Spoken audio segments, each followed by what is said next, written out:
ಯಲಹಂಕ ಕ್ಷೇತ್ರದಲ್ಲಿ ನಮ್ಮ ರಾಜನಗುಂಟೆ ಕ್ಯಾಂಪ್ ಆಫೀಸಲ್ಲಿ ಪ್ರತಿಭಾ ಪುರಸ್ಕಾರ, ಮಕ್ಕಳ ಪ್ರತಿಭಾ ಪುರಸ್ಕಾರ ಮತ್ತು ಒಳ್ಳೆ ಸಹಕಾರಿ ಕ್ಷೇತ್ರದಲ್ಲಿ ಸೇವೆ ಸಲ್ಲಿಸಿದಂಥವ್ರಿಗೆ ಸನ್ಮಾನ, ಉತ್ತಮವಾದಂಥ ಸೊಸೈಟಿಗಳಲ್ಲಿ ಕಾರ್ಯನಿರ್ವಹಿಸಿದಂಥ ಅಧ್ಯಕ್ಷಗಳು ಮತ್ತು ನಮ್ಮ ಕಾರ್ಯದರ್ಶಿಗಳು, ನಮ್ಮ ಎಲ್ಲ ಉತ್ತಮವಾದಂಥ ಕೆಲಸಗಾರರಿಗೆ ಇವತ್ತೇನು ನಾವು ಒಂದು ಪುರಸ್ಕಾರವನ್ನು ಮಾಡಿ ಅವರಿಗೆ ಗೌರವವನ್ನು ಸಮರ್ಪಣೆ ಮಾಡಿದ್ವಿ.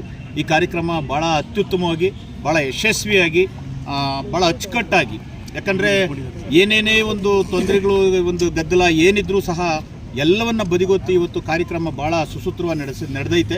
ಆ ನಡೆದಿರೋದಕ್ಕೆ ಮೊದಲನೇದಾಗಿ ನಾನು ಯಲಹಂಕ ಕ್ಷೇತ್ರದ ಈ ನಮ್ಮ ಸತೀಶ್ ಕಡತನಮಲೆ ಅವರಿಗೆ ಬರ್ತಕ್ಕಂಥ ಎಲ್ಲ ನನ್ನ ಹಾಲು ಉತ್ಪಾದಕ ಬಂಧುಗಳಿಗೆ ಧನ್ಯವಾದಗಳನ್ನು ಅರ್ಪಿಸ್ತೇನೆ. ಇವತ್ತೇನು ನಮ್ಮ ಬೊಮ್ಮೂಲ್ನ ಅಧ್ಯಕ್ಷರು ಮತ್ತು ಈ ಕ್ಷೇತ್ರದ ಶಾಸಕರು ವಿಶ್ವನಾಥ್ ಅವರು ಮತ್ತು ಈ ಕ್ಷೇತ್ರದ ನಮ್ಮ ನಿರ್ದೇಶಕರಾದ ಸತೀಶ್ ಕಡತನಮಲೆ ಅವರು ಎಲ್ಲರೂ ಸಹ ಈ ಕಾರ್ಯಕ್ರಮನ ಅಚ್ಚುಕಟ್ಟಾಗಿ ಮಾಡ್ಯಾರೆ. ಬಹುಶಃ ಈ ಕ್ಷೇತ್ರದಲ್ಲಿ ನಮಗೆ ಬೆಂಗಳೂರು ಹಾಲು ಒಕ್ಕೂಟದಲ್ಲಿ ಸುರೇಶ್ ಅಣ್ಣನ್ ಬರೋದಕ್ಕೆ ಎಷ್ಟು ಅದೃಷ್ಟ ಮಾಡಿದ್ರು, ಈ ಕ್ಷೇತ್ರದಲ್ಲಿ ಸತೀಶ್ ಅಣ್ಣನ್ ಗೆದ್ದು ಬಂದಿರೋದು ಒಂದು ಅಷ್ಟೇ ಅದೃಷ್ಟ.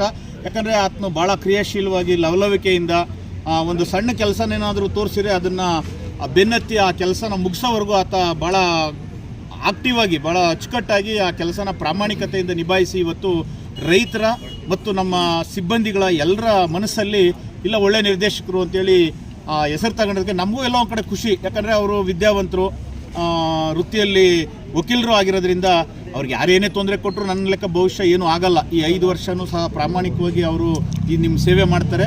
ಮುಂದಿನ 5 ವರ್ಷಗಳಲ್ಲಿ ನಿಜವಾಗ್ಲೂ ಪ್ರಾಮಾಣಿಕತೆಗೆ ಬೆಲೆಗಿದ್ದರೆ ನಮ್ಮ ಹಾಲು ಉತ್ಪಾದಕ ಬಂಧುಗಳು ಮನಸ್ಸಲ್ಲಿ ಏನಿರ್ತದೆ ಅದೇ ಆಗೋದು. ನಾವು ಇವತ್ತಿದ್ದೀವಿ, ಇವತ್ತು ಪ್ರಾಮಾಣಿಕವಾಗಿ ಕೆಲಸ ಮಾಡೋಣ, ಚೆನ್ನಾಗಿ ರೈತರ ಮನೆಗೆ ನಾವು ಇಲ್ಲಿ ಸಿಗ್ತಕ್ಕಂಥ ಸೌಲಭ್ಯಗಳನ್ನು ತಲುಪಿಸೋಣ ಅಂತೇಳಿ ಸತೀಶ್ ಅಣ್ಣು ಸಹ ಈ ಒಂದು ಕಾರ್ಯದಲ್ಲಿ ಪ್ರಾಮಾಣಿಕವಾಗಿ ಕಾಯ ವಾಚ ಮನಸ್ಸ ಪಕ್ಷಾತೀತವಾಗಿ, ನಾನು ಸತೀಶ್ ಅಣ್ಣ ಹೋಗಿದ್ದಾಗ ನಾವು ಹೇಳಿದ್ದೊಂದೇ, ನೋಡಪ್ಪ ಪಕ್ಷ ನಾವು ಅಲ್ಲಿಂದ ಗೆದ್ದಿರೋದು BJP ಬೆಂಬಲಿತ ಅಭ್ಯರ್ಥಿಗಳಾದರೂ ಸಹ ನಾವು ಹಾಲು ಉತ್ಪಾದಕ ಸಹಕಾರ ಸಂಘದಲ್ಲಿ ಇರೋವರೆಗೂ ಸಹ ನಾವು ಎಲ್ಲ ಪಕ್ಷದ ರೈತರಿಗೆ ಒಂದೇ ಅಂತಲೇ ನೋಡಬೇಕು. ನಾವು ಪಕ್ಷ ಅಂತ ಏನಾದರೂ ಮಾಡಿದರೆ ನಿಜವಾಗ್ಲೂ ದ್ರೋಹ ಬಗ್ದಂಗೆ ಆಗ್ತದೆ. ಯಾಕಂದ್ರೆ ನಾವು ಸ್ಥಳೀಯದಲ್ಲಿ ನಾವು BJP ಮುಖಂಡರುಗಳೇ, BJP ಕಾರ್ಯಕರ್ತರೆ, ಅದನ್ನು ಮಾನ್ಯ ಎಲ್ಲ ಮೇಲಿರ್ತಕ್ಕಂಥ ಮುಖಂಡರುಗಳು ಅರ್ಥ ಮಾಡ್ಕೊಬೇಕು. ಯಾಕಂದರೆ ಈ ಸಂಸ್ಥೆಯಲ್ಲಿ ಪಕ್ಷ ಮಾಡೋಕ್ಕಾಗಲ್ಲ. ಈ ಸಂಸ್ಥೆಯಲ್ಲಿ ಏನೇ ಮಾಡಿದ್ರು, ಈಗ ಉದಾಹರಣೆಗೆ BJPಯಲ್ಲಿ ಇರ್ತಕ್ಕಂಥ ಮುಖಂಡರು ಏನಾದರೂ ಕಳಪೆ ಹಾಲು ಹಾಕಿ ಕಾಂಗ್ರೆಸ್ಸಲ್ಲಿರೋನು ಒಳ್ಳೆ ಹಾಲು ಹಾಕಿದರೆ ನಾವು ರಿಜೆಕ್ಟ್ ಮಾಡೋಕ್ಕಾಗ್ತದೆ ಕಾಂಗ್ರೆಸ್ನವ್ರನ್ನ? ಅದರಿಂದ ಇದರಲ್ಲಿ ದಳ ಕಾಂಗ್ರೆಸ್ BJP ಏನೂ ಇಲ್ಲ, ಎಲ್ಲ ರೈತರಷ್ಟೇ. ನಮ್ಮದೇನಪ್ಪ ಈ 5 ವರ್ಷ ಬೆಂಗಳೂರು ಹಾಲು ಒಕ್ಕೂಟದಲ್ಲಿರೋ ತನಕ ನಮ್ಮದು ರೈತರ ಪಕ್ಷ, ಹಾಲು ಹಾಕೋರ ಪಕ್ಷ. ಅದು ಬಿಟ್ಟರೆ ಇದರಲ್ಲಿ ಯಾವುದೋ ಪಕ್ಷ ಇನ್ನೊಂದು ಮತ್ತೊಂದಿಲ್ಲ. ಯಾರೂ ಅನ್ಯತಾ ಭಾವಿಸೋದು ಬೇಡ. ಸತೀಶ್ ಅಣ್ಣ ಮಾಡ್ತಾ ಇರೋಂಥ ಕೆಲಸಗಳಿಗೆ ನಮ್ಮ ಒಕ್ಕೂಟದ ಅಧ್ಯಕ್ಷರು, ನಿರ್ದೇಶಕರು ಎಲ್ಲರೂ ಸಹ ಸಹಕಾರ ಇದೆ. ಮುಂದಿನ ದಿನಗಳಲ್ಲಿ ಒಳ್ಳೆ ಇಲ್ಲಿ ಒಂದು ಆಫೀಸು ಕಟ್ಟಡ ಬರ್ತದೆ. ರೈತರಿಗೆ ಇನ್ನೂ ಹೆಚ್ಚಿನ ಸೇವೆ ಮಾಡೋಂಥ ಶಕ್ತಿ ಅವ್ರಿಗೆ ಕೊಡಲಿ ಅಂತೇಳಿ ಎಲ್ಲರಲ್ಲಿ ನಾನು ಪ್ರಾರ್ಥಿಸ್ತೀನಿ. ನನ್ನ ಅಣ್ಣನ ಸಮಾನರು ಆನಂದಣ್ಣ ಅವರು KMF ನಿರ್ದೇಶಕರಾಗಿ, ಬೊಮ್ಮೂಲ್ ನಿರ್ದೇಶಕರಾಗಿ ಇದು 2ನೇ ಅವಧಿಗೆ ಕೆಲಸವನ್ನು ಮಾಡ್ತಿರ್ತಕ್ಕಂಥ ಎಕ್ಸ್ಪೀರಿಯೆನ್ಸ್ ಇರ್ತಕ್ಕಂಥದ್ದು. ಬಹುಶಃ ನಾನೇ ಭಾಳ ಕಿರಿಯ ನಿರ್ದೇಶಕ ಅಲ್ಲಿ ಬೆಂಗಳೂರು ಹಾಲು ಒಕ್ಕೂಟಕ್ಕೆ. ನನ್ನ ಯಾವುದೇ ವಿಚಾರಗಳನ್ನು ತಗೊಂಡು ಹೋದಂಥ ಸಂದರ್ಭದಲ್ಲಿ ಅವರು ಕಾಯ ವಾಚ ಮಾನಸ ಅದನ್ನು ಬೆಂಬಲಿಸಿ ರೈತರಿಗೆ ಅನುಕೂಲ ಮಾಡೋ ದೃಷ್ಟಿಯಿಂದ, ಅವನು ಇನ್ನೂ ಚಿಕ್ಕವನಿರೋದ್ರಿಂದ ಅವನು ಹೇಳ್ತಕ್ಕಂಥ ಎಲ್ಲ ಕೆಲಸಗಳನ್ನು ಕೂಡ ಮಾಡಿಕೊಡ್ಬೇಕು ಅಂತೇಳಿ ಅಧ್ಯಕ್ಷರು ಮತ್ತು ಎಲ್ಲ ನಿರ್ದೇಶಕರು ಕೂಡ ನನಗೆ ಬೆಂಬಲ ಕೊಡ್ತಾ ಬಂದಿದ್ದಾರೆ. ಅವರ ಋಣ ಬಹುಶಃ ನಾನು ಹೇಗೆ ತೀರಿಸಬೇಕು ಗೊತ್ತಿಲ್ಲ ನನಗೆ.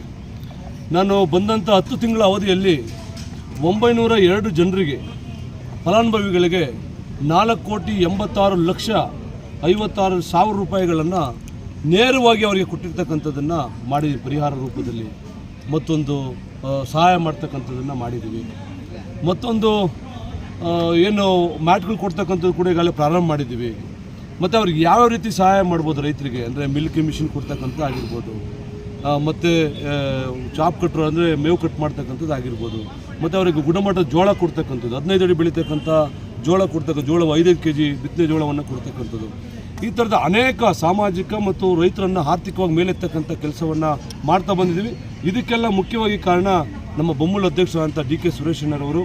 ಅವರ ಕ್ರಿಯಾಶೀಲತೆ ನಿಜವಾಗ್ಲೂ ಕೂಡ ನೋಡಿದ್ರೆ ನಮಗೂ ಕೂಡ ಇನ್ನೂ ಅವರಷ್ಟು ಸ್ಪೀಡ್ ಆಗಿಲ್ವಲ್ಲ ಅನಿಸುತ್ತೇವೆ. ಅಷ್ಟು ಆಕ್ಟಿವ್ ಆಗಿರ್ತಕ್ಕಂಥ ಮನುಷ್ಯ ನಾನು ಬಹುಶಃ ನಾನು ಯಾರನ್ನೂ ಕೂಡ ನೋಡಿರಲಿಕ್ಕೆ ಸಾಧ್ಯ ಇಲ್ಲ ಅಂತಕ್ಕಂಥ ಮಾತನ್ನು ಹೇಳ್ತೀನಿ.